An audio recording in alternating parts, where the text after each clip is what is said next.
50 বছৰ কৰি লৈছো নহয়নে বাৰু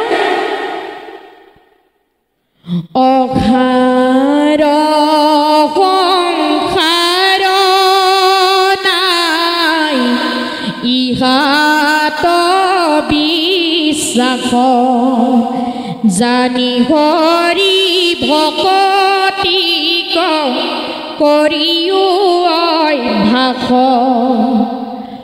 মনুষ্যৰ আয়ুষত বৰিষ সংখ্যাত অধিক বিফলে যাই জানিবা নিদ্ৰাত অবিংশতি বৰিষ আয়ু যায়ু মলন্তে নেয়দ বৰিষ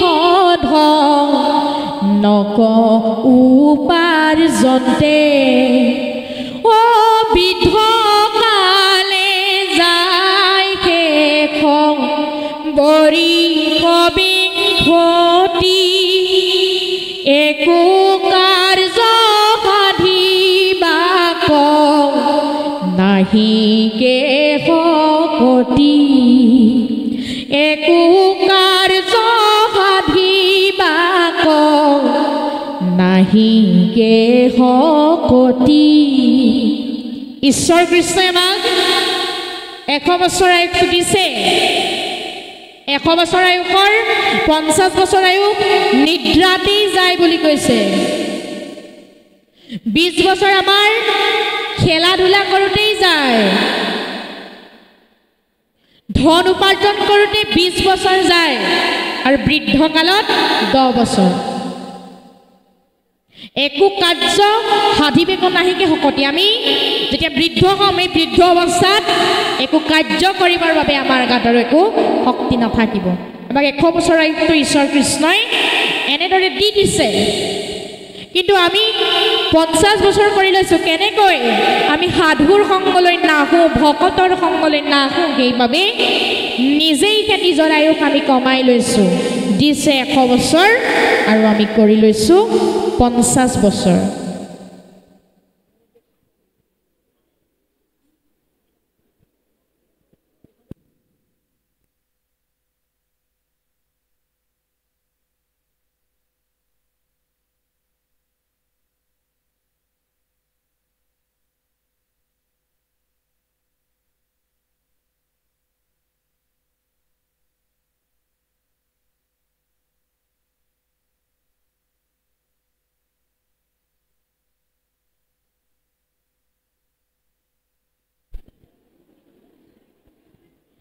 আমাৰ সমস্তজনৰ দেহৰ লগত 14 জন সাক্ষীক আৰু 2 জন কেৰেণী দি দিছে পুৱাৰ পৰা সন্ধ্যালৈ আমি যিখিনি কাম কৰি থাকো সেইজন আৰু ভগৱন্তই দিয়া 14 জন সাক্ষী আৰু 2 জন কেৰেণী এইবিলাক গম পাই থাকে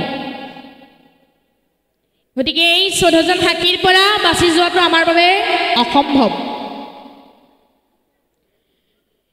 এই 14 জন সাক্ষীয়ে আমাক পুৱাৰ পৰা সন্ধ্যালৈকে চাই থাকে কি কৰি আছো আমি গতিকে কোনো কাৰি যাব নোৱাৰিব এই 14 জন সাক্ষীৰ পৰা ৰাম কৃষ্ণ হৰি বোলা গুণা ভাই অন্যায় নকৰ মনে 14 জমৰ দেৱান দেখিও সৰ্বক্ষণে 14 জন সাক্ষী আমাক দি দিছে ক'ত দিছে চকুত দিছে সূৰ্য দেৱতা কাণত থৈছে জগদীশ পালক নাকত থৈছে অশ্বিনী কুমাৰক মুখত থৈছে অগ্নি দেৱতা জিভাত থৈছে বৰুণ দেৱতা ছালত থৈছে বায়ু দেৱতা হাতত থৈছে ইন্দ্ৰ দেৱতা ভৰিত থৈছে বিষ্ণু দেৱতা গুইঘত থৈছে মিত্ৰ দেৱতা লিংগত থৈছে প্ৰজাপতিক বুদ্ধিত থৈছে, ব্ৰহ্মাক চিত্ৰত থৈছে, বাসুদেৱক মনত থৈছে, চন্দ্ৰক আৰু অহংকাৰত থৈছে ৰুদ্ৰ দেৱতা। 14জন সাক্ষী আমাৰ দেহৰ লগত দি দিছে। পুৱাৰ পৰা সন্ধ্যালৈ চাই থাকে আমি কি কৰি আছো। গতিকে কোনো সাৰি যাব নোৱাৰিব। 14জন সাক্ষীয়ে লিখা আমাৰ জীৱনৰ যিখন ভাল বেয়াৰ চাৰ্টিফিকেটখন আমাৰ পাছে পাছেই ঘূৰি ফুৰিব। এই চাৰ্টিফিকেটৰ অনুসাৰীকে জমে আমাক নম্বৰ প্ৰদান কৰিব। যদি ভাল কাম কৰিছোঁ তেনেহ'লে ভাল নম্বৰ পাব, বেয়া কাম কৰিলে বেয়া নম্বৰ পাব। সেইকাৰণে কৈছোঁ 14জন সাক্ষীৰ পৰা কোনো আমি বাচি যাব নোৱাৰে। আমি সমস্তজন এদিন নহয় এদিন যাবই লাগিব। কোনদিনা যাম? এ ৰাম ৰাম কালহৰ পেজুম্পিয়া আছে পৃষ্ঠভাগে,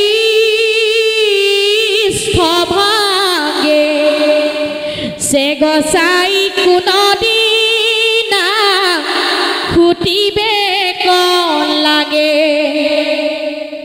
কাল নামৰ সাপটোৱে আমাৰ পিঠিৰ পাছফালে ৰৈ চাই আছে। যিদিনাই সময় হ'ব বাৰুকৈ খুট মাৰিব, সেইদিনা যদি আপোনাৰ আমাৰ কোনোবা পুত্ৰ ভাৰ্যা ল'ৰা ছোৱালী আছে, যত দেখা ভাৰ্যা পুত্ৰ হবে অকাৰণ, চাই মাত্ৰ থাকে কালে ধৰেতে তীক্ষ্ণ। সেইদিনাখন যদি আপোনাৰ আমাৰ সন্তানে গৈ যদি কয়গে যে মোৰ মা বা দেউতাক এৰি দিয়ক, পইচা 50,000কে দিছোঁ বা 1 লাখকে দিছোঁ, জমে এৰি থৈ যাবনে বাৰু? কেতিয়াও এৰি থৈ নাযায়। কাৰণ নাভাবিবি সাৰি যাম বুদ্ধিৰ বলত, নাভাবিবি সাৰি যাম ধনৰ বলত। আমি এদিন নকয় এদিন যাবই লাগিব, যিদিনাৰ আমাৰ সময় হ'ব। যেতিয়া আমাৰ এই দেহৰ পৰা ঈশ্বৰ কৃষ্ণ ওলাই গুচি যাব, আমাৰ দেহটো কেনেকৈ থাকিব? কাষ্ঠ যেন থাকিবে ক মাটিত পৰিয়া, হেন শৰীৰ কমূৰ পুলিবে লাগিয়া, হেন শৰীৰ কমূৰ পুলিবে লাগিয়া। সেইদিনা আমাৰ শৰীৰটো কাঠ পৰা দি পৰি থাকিব। সেইদিনা কিন্তু ভাল বেয়াৰ যিখন চাৰ্টিফিকেট আমাক লিখি দিছিল সেই সাক্ষীকেইজনে, সেইখনি চাৰ্টিফিকেট আমাৰ পাছে পাছেই কিন্তু ঘূৰি ফুৰিব। গতিকে এই 14জন সাক্ষীৰ পৰা আমি সমস্তজন সাৱধানে থাকিব লাগিব। এতিয়া আমাক গুৰুজনাই ঈশ্বৰ কৃষ্ণক পাবৰ বাবে আমাক 9টা ৰাস্তাৰ সন্ধান দিলে। 9টা ৰাস্তা কি কি? শ্ৰৱণ, কীৰ্তন, স্মৰণ, অৰ্চন, বন্দন, পদসেৱন, দাস্য, সখিত্ব আৰু আত্মনিবেদন। এই 9টা ৰাস্তাৰ যোগেদি ঈশ্বৰক বিচাৰি পাবলৈ আমাৰ বাবে সহজ হয়। কিন্তু আমি ভকতিৰ পঢ়াশালীত নাম লগাবই লাগিব। আৰু এই 9টা ৰাস্তাৰ যোগেদি যিকোনো এটাৰ যোগেদি প্ৰভু ঈশ্বৰক পাম। এই 9টা ৰাস্তাৰ ভিতৰত প্ৰাধান্য দিলে শ্ৰৱণ আৰু কীৰ্তনক। কাৰণ শ্ৰৱণ কীৰ্তন কৰি বৈকুণ্ঠক যাই, ধৰ্ম অৰ্থ কাম মোক্ষ হবে আতপাই। শ্ৰৱণ কীৰ্তনেই হৈছে এই 9টা ৰাস্তাৰ ভিতৰত শ্ৰেষ্ঠ। গতিকে আমি শ্ৰৱণ কীৰ্তনৰ মাধ্যমেৰে কলিযুগত ভগৱন্ত ঈশ্বৰক লগ পাই যাম। এতিয়া আজি ইয়াত সমবেত হৈ থকা কাৰোবাৰ হয়তো 20 বছৰ, কাৰোবাৰ 30 বছৰ, কাৰোবাৰ 50, কাৰোবাৰ 60 বছৰ। এই সমস্ত বয়সৰ ভিতৰত যদি আমি আজিলৈকে ঈশ্বৰৰ গুণকীৰ্তন শুনাই নাই, তেনেহ'লে আজি যে শুনি দিলোঁ এই সময়কণ আমি আজি এনেই পঠিয়াই দিলোঁ, যদি আগতে ঈশ্বৰৰ নাম আমি শুনাই নাই। ভাগৱত শাস্ত্ৰই কৈছে যে আমি ঈশ্বৰৰ গুণকীৰ্তন কৰিবই লাগিব। তেতিয়াহে আমি মায়া চক্ৰৰ পৰা, সংসাৰ চক্ৰৰ পৰা মুক্তি পাব পাৰিম। নহ'লে কিন্তু মায়াজালৰ পৰা আমি কেতিয়াও মুক্তি পাব নোৱাৰিম একেবাৰে অসম্ভৱ কথা ঈশ্বৰৰ চৰণত আমি শৰণাপন্ন হ'বই লাগিব কেনেকৈ কায় মন বাক্য ত্যাগ কৰি একান্তভাৱে আৰু সুদৃঢ় বিশ্বাসে আমাৰ ঈশ্বৰলৈ কেতিয়া মনত পৰে আমাৰ উজুতি খালে ঈশ্বৰলৈ মনত পৰে কিন্তু একান্ত ভকতে কেনেকৈ ঈশ্বৰৰ গুণনাম ল'বলৈ পাম কেনেকৈ ঈশ্বৰৰ গুণনাম শুনিবলৈ পাম তাৰ প্ৰতি আগ্ৰহ প্ৰকাশ কৰি থাকে এতিয়া জীৱ যেহেতু চাৰিমুঠি জীৱ কি কি উৰণ বুৰণ গজন ভ্ৰমণ এই চাৰিমুঠি জীৱ হবাৰে হিয়াতে আত্মাৰূপে আছে পূৰ্ণ ব্ৰহ্ম সদাশিৱ সেইজন সদাশিৱ যিজন সৃষ্টি স্থিতি আৰু প্ৰলয়ৰ গৰাকী গোবিন্দ গোবিন্দ গোবিন্দ গোবিন্দ গোবিন্দ ৰাম মুৰাৰী অনন্ত কোটি ব্ৰহ্মাণ্ড হৰিৰ অধিকাৰী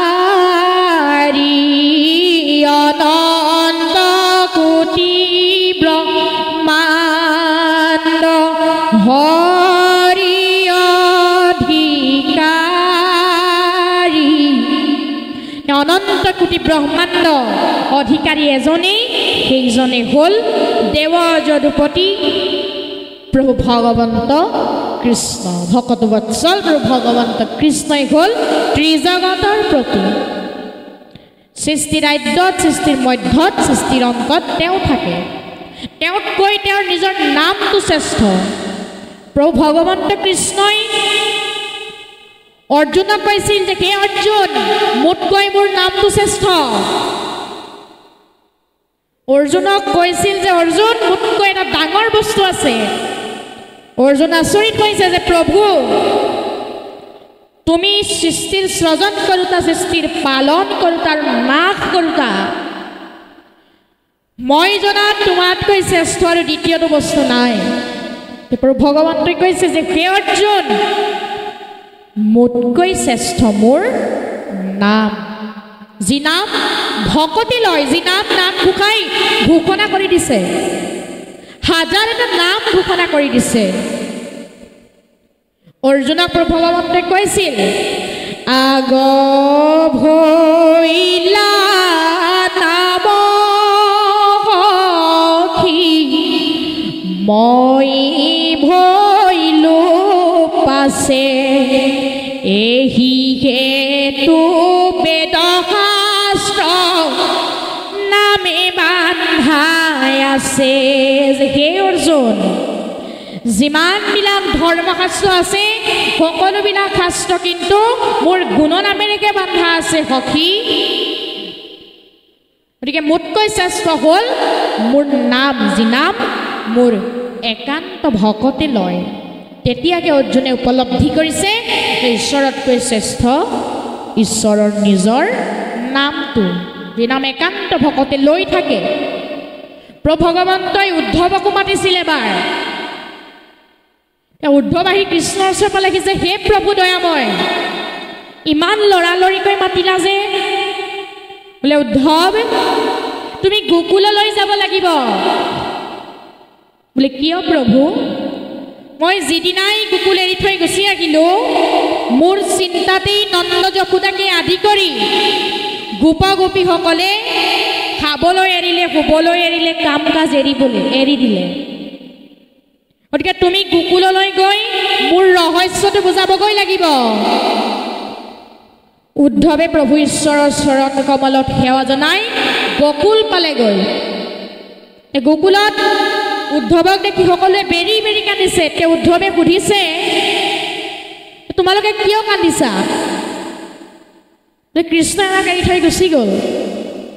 কৃষ্ণই তোমালোকক এৰি থৈ যোৱাহেঁতেন তোমালোক এক মুহূৰ্তও জীয়াই থাকিব নোৱাৰা। কৃষ্ণই তোমালোকক এৰি থৈ যোৱা নাই। কৃষ্ণ তোমালোকৰ হৃদয়ৰ মাজতেই আছে। এৰাম সমস্তৰে হৃদিত আছে কৃষ্ণৰ, হেন বা বুলিবা কিয় হবে নেদেখয়। সমস্ত কাষ্ঠতে বগ্নি আসন কবিয়াপি, ঘড়ীখন বিনে তাংক নেদেখে কদাপি। সেইদৰে কৃষ্ণ আছে সবাৰো হৃদিত, ভকতি নভৈলে কাহাকো বিদিত। ঈশ্বৰ কৃষ্ণ তোমালোকৰ হৃদয়ৰ মাজতেই আছে, কিন্তু তোমালোকে দেখা নাই, তোমালোকে উপলব্ধি কৰিব পৰা নাই। কৃষ্ণই এৰি থৈ যোৱাহেঁতেন এক মুহূৰ্তও তোমালোক জীয়াই থাকিব নোৱাৰা। যিজনা প্ৰভুৰ ইচ্ছামতেই এই জীৱ জগতৰ সকলোবিলাক কাৰ্য হৈ আছে, যিজনা প্ৰভুৰ কৃপা নহ'লে আমি ঠাণ্ডা পানী এটোপাও গিলিব নোৱাৰোঁ, যিজনা প্ৰভুৰ কৃপা নহ'লে আমি চকু টিপ এটাও মাৰিব নোৱাৰোঁ, সেইজনা প্ৰভুৰ কৃপা দৃষ্টি আমাৰ সমস্তজনৰ ওপৰত পৰিব লাগিব। তেতিয়াহে আমাৰ সকলোবিলাক কাৰ্য সমাধান হ'ব। নহ'লে কিন্তু তেওঁৰ কৃপা দৃষ্টি নপৰিলে আমাৰ কাৰ্য কেতিয়াও সমাধান হ'ব নোৱাৰে। এতিয়া আমাৰ সকলো ইন্দ্ৰিয়ৰ ভিতৰত মনটো শ্ৰেষ্ঠ। এতিয়া আমাৰ মনটো ইন্দ্ৰিয়বিলাকৰ ভিতৰত শ্ৰেষ্ঠ। মনটো আমাৰ দুভাগত বিভক্ত হৈ থাকে, ভাল আৰু বেয়া, জড় আৰু চৈতন্য, সত্য অসত্যৰ জড় চৈতন্যৰ মাজত যিটো প্ৰকাশে, সেই বুলি মন যেইটো পাৱে, যিজনে যাকয়ো পাখে, যিজনে যাকয়ো পাখে। গতিকে আমাৰ মনটোক দমন কৰিবলৈ হ'লে আমি সাধুৰ সংগলৈ, ভকতৰ সংগলৈ আহি ভকতৰ মুখেৰে ভগৱন্তৰ গুণনাম শ্ৰৱণ কীৰ্তন কৰিলেহে আমাৰ এই মনটোক আমি দমন কৰি ৰাখিব পাৰিম। এতিয়া আমাৰ যুৱ প্ৰজন্মৰ আধ্যাত্মিক জ্ঞান থকাটো অতিকৈ প্ৰয়োজন। আমাৰ সকলোৰে আধ্যাত্মিক জ্ঞান থকাটো প্ৰয়োজন। মাতৃসকলৰো আধ্যাত্মিক জ্ঞান থকাটো অত্যন্ত প্ৰয়োজন। আধ্যাত্মিকতা বুলি কওঁতে আমাৰ সমস্তজনৰ কৃষ্ণৰ লগত থকা চিৰকাল সম্বন্ধ থকা জীৱবিলাকৰ এটা গুণ, যেনেদৰে সোণৰ সৰু সৰু কণিকাবিলাক সোণৰ খনিৰেই অংশ, জুইৰ ফিৰিঙতিবিলাক যেনেদৰে জুইৰেই অংশ, ঠিক তেনেদৰে আমিওবিলাকো ঈশ্বৰৰ অংশ অৱতাৰ। আমি সমস্তজন প্ৰভু ঈশ্বৰৰ অংশ অৱতাৰ। আমাৰ সমস্তজনৰ গাতেই প্ৰভু ভগৱন্ত কৃষ্ণ বিৰাজমান হৈ আছে। যেনেদৰে এখন লুইতৰ সহস্ৰ ফুট, ঠিক তেনেদৰে আমিবিলাকো সহস্ৰজন প্ৰভু ঈশ্বৰৰেই অংশ অৱতাৰ। যেন এক লোহিতৰ সুঁতি অসংখ্যাত, নৈৰ সুতৰ দৰে আমি সমস্তজনো প্ৰভুৰ এক আধ্যাত্মিক অংশ অৱতাৰ। আমি যি কৰ্মই নকৰোঁ সেই কৰ্ম ঈশ্বৰক অৰ্পণ কৰিব লাগিব। আমি কৰা কৰ্মবিলাক মা দেউতাই ভাল পাব লাগিব, ভগৱন্তই ভাল পোৱা কৰ্ম কৰিব লাগিব। তেতিয়াহে আমি সমস্তজনে আধ্যাত্মিক জ্ঞান লাভ কৰিব পাৰিম।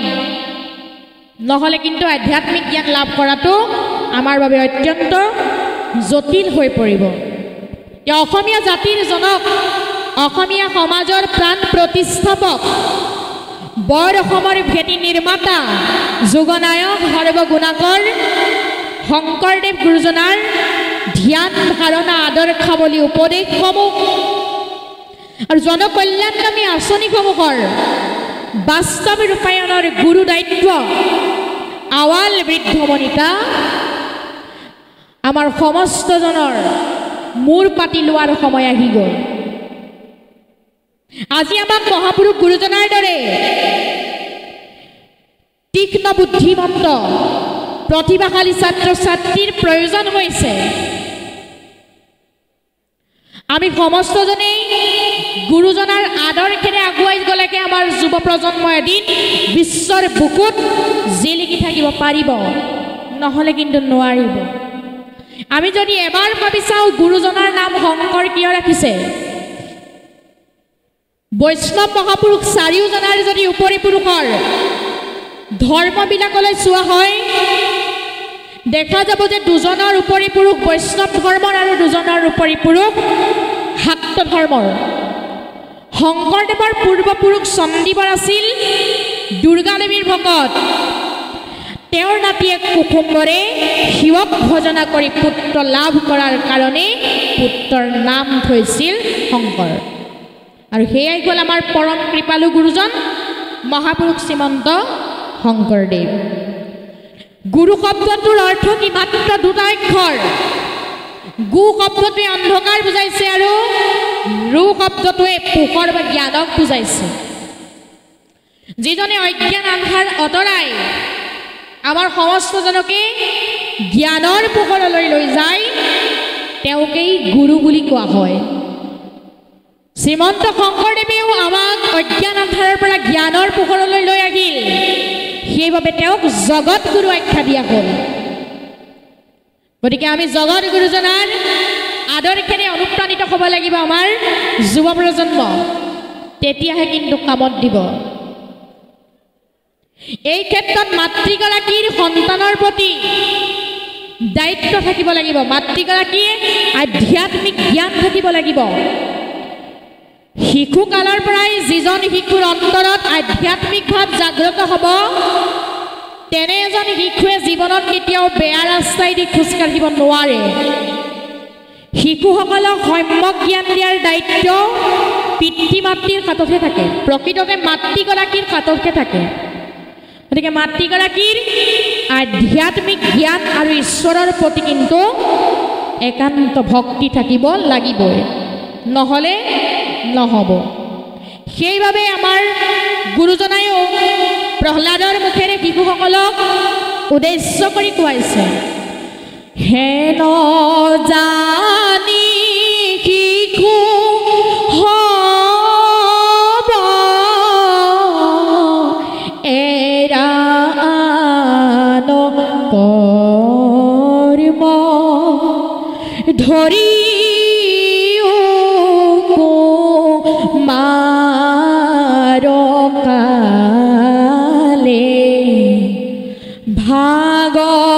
ভাগৱত ধৰ্ম ধৰিও মাৰকালে, ভাগৱত ধৰ্ম। শিশুকালৰ পৰা আমি ভাগৱত ধৰ্মৰ প্ৰতি আমাৰ মনটো আকৃষ্ট কৰি থ'ব লাগিব, তেতিয়াহে কামত দিব। এই ক্ষেত্ৰত মাতৃগৰাকীয়ে শিশুকালৰ পৰাই সন্তানসকলক সাৰ পানীৰ যোগান ধৰিব লাগিব। গছৰ ডাল পাতত পানী নিদি গুৰিত পানী দিলে গছজোপা ডাঙৰ হৈ আহে, কিন্তু ডাল পাতত পানী দিলে নহ'ব। ঠিক তেনেদৰে আমাৰ আই মাতৃসকলেও সন্তানৰ প্ৰতি যত্ন ল'ব লাগিব, তেতিয়াহে কিন্তু কামত দিব। এতিয়া আমাৰ যদি সন্তানটোক কোনোবাই এচাত মাৰে, তেতিয়া মাকগৰাকীয়ে কয় তই থাক মই যাওঁ। এনেকুৱা হ'লে সন্তান কেতিয়াও ভাল নহয়। মাতৃগৰাকী সদায় ধ্ৰুৱৰ মাক সুনীতিৰ দৰে হ'ব লাগিব। ধ্ৰুৱক মাহিমা গুৰুজীয়ে কিমান অত্যাচাৰ কৰাৰ পাছতো সুনীতি মাতৃয়ে কিবা এষাৰ ক'লে জানো? একো নক'লে, কেৱল মাত্ৰ নিজকহে দুখ দিলে। কি বুলি দুখ দিলে? পূৰ্বতে লোকক আমি কৰিলো সুনষ্ট, সিকাৰণে জন্মত পাওঁ মন কষ্ট, সিকাৰণে জন্মত পাওঁ মন কষ্ট।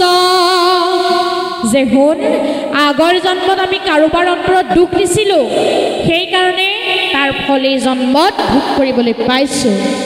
তুমি চিন্তা নকৰিবা, আমাৰ কোনো নাথাকিলেও এজন আছে। সেইজন কোন? অ স্বতন্ত্ৰ ঈশ্বৰ কৃষ্ণ দেৱনাৰায়ণ, তান মহাভক্তিটো শ্ৰৱণ কীৰ্তন। স্বতন্ত্ৰ ঈশ্বৰ কৃষ্ণ দেৱনাৰায়ণ, তান মহাভক্তিটো শ্ৰৱণ কীৰ্তন। আমি ভগৱন্তক ভজনা কৰা ধ্ৰুৱ, তেওঁৰ বাহিৰে আমাৰ আৰু কোনো নাই।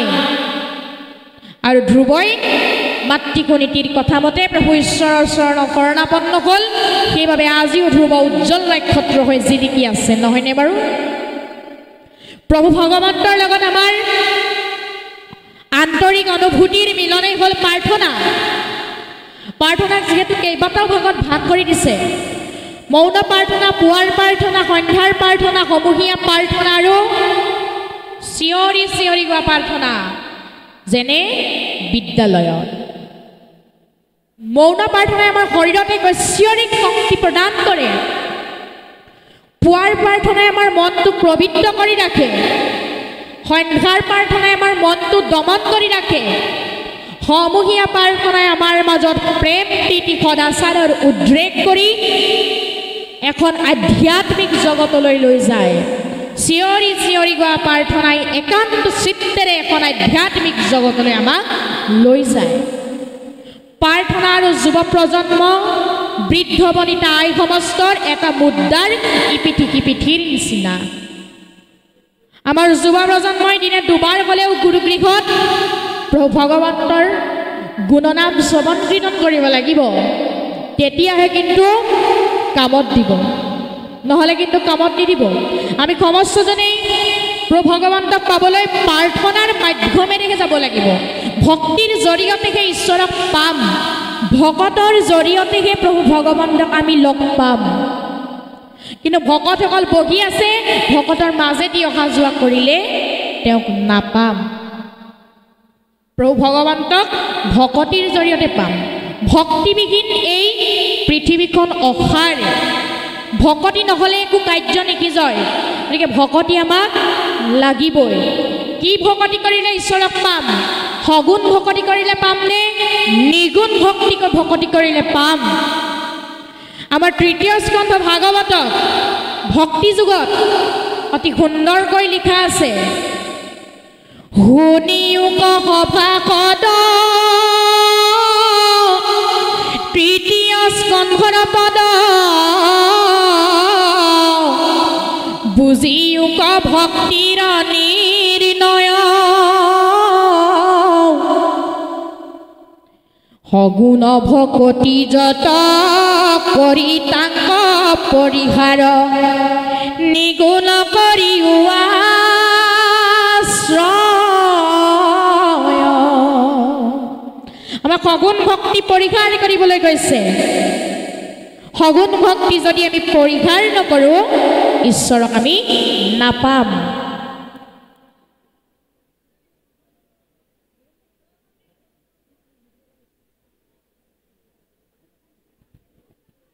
গতিকে আমি সগুণ ভক্তি কৰিলে কেতিয়াও ঈশ্বৰক নাপাম। আকৌ কৈছে, দেখা কেন কৃপা কৰি আপুনি কহন্ত কৰি ভকতিক কৰি নানামত এতেকে নিগুণ ভক্তি ধৰিও দৃঢ় কৰি তেবে পাইবা ঈশ্বৰ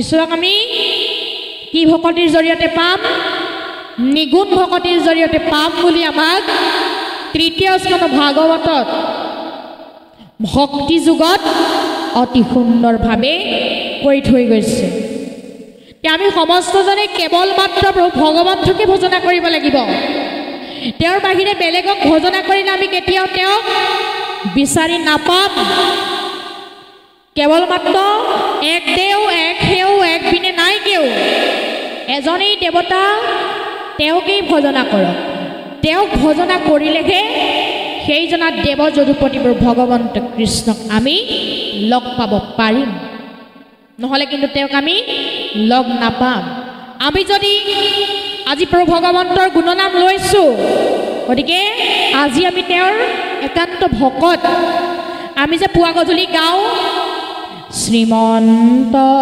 শংকৰ হৰি ভকতৰ জানা যেন কল্পতৰু তাহান্ত বিনাই নাই নাই নাই আমাৰ পৰম গুৰু তাহান্ত বিনাই নাই নাই নাই আমাৰ পৰম গুৰু এই বুলি যে আমি গাই থাকোঁ এই বুলি গালেই কিন্তু আমি ভগৱন্তৰ একান্ত ভকত হৈ যাব নোৱাৰোঁ আমি কি কৰিব লাগিব কেৱল ঈশ্বৰ প্ৰভু ভগৱন্তকে ভজনা কৰিব লাগিব তেওঁৰ বাহিৰে যদি বেলেগ দেৱ দেৱতাক ভজনা কৰা হয় তেতিয়াহ'লে একো ফল আমাৰ নধৰিব আমি যদি দুৰ্গা বায়ু বৰুণ ইন্দ্ৰ আদি দেৱ দেৱতাবিলাকক ভজনা কৰি থাকোঁ তেনেহ'লে একো কিন্তু আমাৰ কামত নিদিব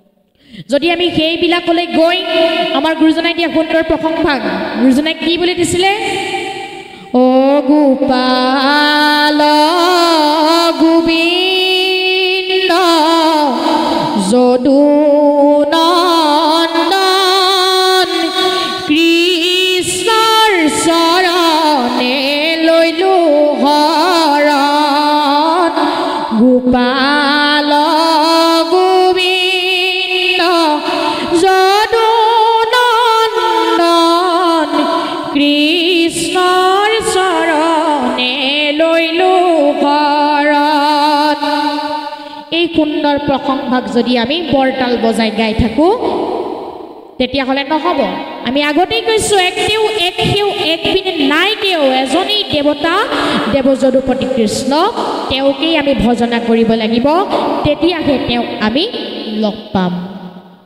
যি ল'ৰা ছোৱালীয়ে নিজৰ পিতৃ মাতৃক শ্ৰদ্ধা ভক্তি কৰিব নোৱাৰে সেই ল'ৰা ছোৱালীয়ে জগতৰ গুৰুক কেতিয়াও শ্ৰদ্ধা ভক্তি কৰিব নোৱাৰে আৰু যি নাৰীয়ে নিজৰ স্বামীক সেৱা কৰিব নোৱাৰে সেই নাৰীয়ে জানো জগতৰ স্বামীক সেৱা কৰিব পাৰিব কেতিয়াও নোৱাৰে নহয়নে বাৰু গতিকে আমি সমস্তজনে প্ৰভু ভগৱন্তক পাবলৈ হ'লে ভকতিৰ জৰিয়তেই যাব লাগিব ভকতিৰ জৰিয়তেহে প্ৰভু ভগৱন্ত কৃষ্ণক আমি লগ পাব পাৰিম নহ'লে কিন্তু আমি লগ নাপাম আমাৰ তেওঁক লগ পাবৰ বাবে জটিল হ'ব কৃষ্ণ হে মোৰ আজন্মৰ সেৱাস্থলীৰ বাপ বান্ধৱ আই মাতৃ সমস্ত আমাক কমিটিয়ে নিৰ্দিষ্ট সময় বান্ধি দিছিল 1 বজাৰ লগে লগে আমাৰ অনুষ্ঠান সামৰাৰ কথা আছিল তথাপিতো অলপ সময় পলম হ'ল ইতিমধ্যে আমাৰ মাজত নিপেন শইকীয়া প্ৰভুজনো আহি উপস্থিত হৈছেহি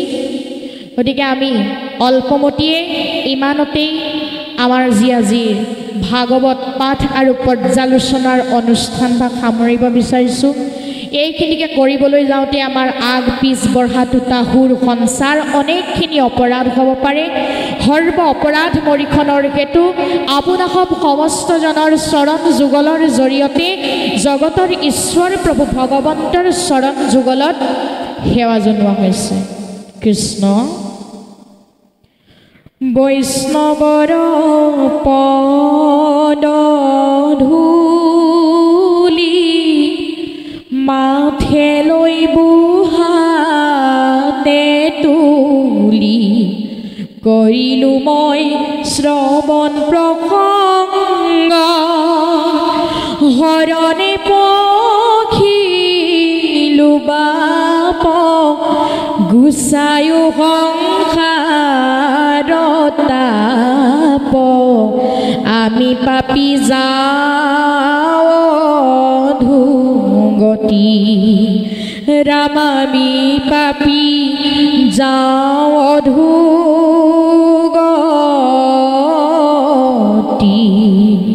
কৃষ্ণ